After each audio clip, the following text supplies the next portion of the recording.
ബോണി ഇക്കാര്യങ്ങൾ എത്രയും തുറന്നു പറഞ്ഞത് ഒരിക്കലും ബോണി ഒഴിവാക്കാനായിട്ടല്ല.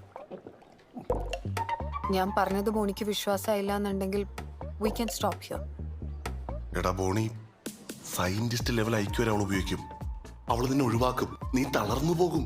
എന്നിട്ട് അവസാനം അവളൊരു ക്ലീഷ ഡയലോഗ് ഓടിക്കും. ഇതൊന്നും നിന്നെ ഒഴിവാക്കാൻ വേണ്ടി ചെയ്യുന്നതല്ല.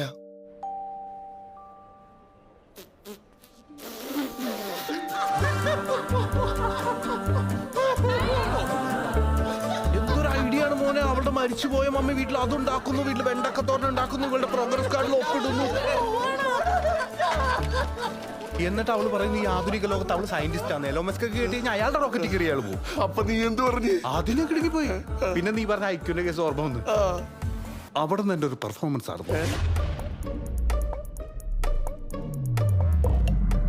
ആര് പറഞ്ഞു എനിക്ക് വിശ്വാസമില്ലെന്ന്? എനിക്ക് സ്റ്റെഫിനെ വിശ്വാസം. സ്റ്റെഫിയുടെ മമ്മിനെ.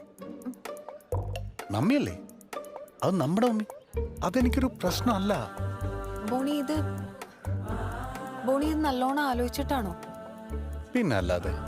ബോണി കരുതുന്ന പോലെ ഒരു നിസ്സാര കാര്യമല്ല കേട്ടോ. എന്തോ ആയിക്കൊള്ളട്ടെ, എന്റെ മനസ്സിൽ സ്റ്റെഫിയുള്ളൂ. ഇപ്പോ മമ്മി. എനിക്ക് ആകെ ഒരു വിഷമം ഉണ്ടായിരുന്നുള്ളൂ. ഒരു മദറിലോ ഇല്ലല്ലോ. ഇപ്പൊ അതും തീർന്നു.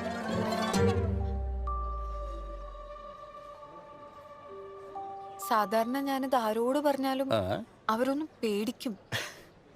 പേടിയോ? എനിക്കോ? സ്റ്റെഫി പോക്ക് ബോഡി പോലെ അറിയില്ല. അപ്പൊ കാര്യങ്ങളൊക്കെ പോസിറ്റീവ് ആണ്.